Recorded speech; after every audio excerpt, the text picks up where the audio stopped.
Ready to turn your e-commerce dreams into a reality with Amazon FBA?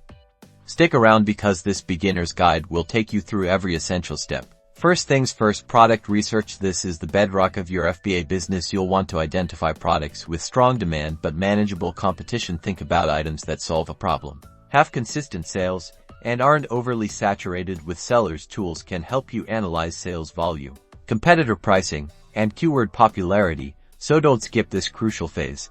Next, finding a reliable supplier is key. Once you've identified a potential winning product, it's time to source it. Platforms like Alibaba or Tomasnet are great starting points. When you find a supplier, always communicate clearly, ask for samples to check quality, and negotiate pricing. Building a good relationship with your supplier will prevent headaches down the line.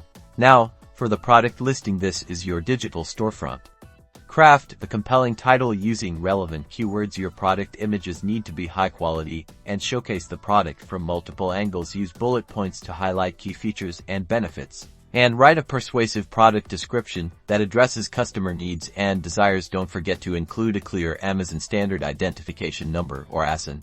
Finally, marketing your product. Simply listing your item isn't enough. Amazon pay-per-click advertising is a powerful tool to get your product in front of potential buyers. Target relevant keywords and monitor your campaigns for effective spending. Consider social media marketing and influencer collaborations to build brand awareness and drive traffic to your listing. Consistency and data analysis are your best friends here. Starting an Amazon FBA business takes effort, but by following these steps, you're well on your way to building a thriving e-commerce venture. For more in-depth guides and resources, be sure to subscribe.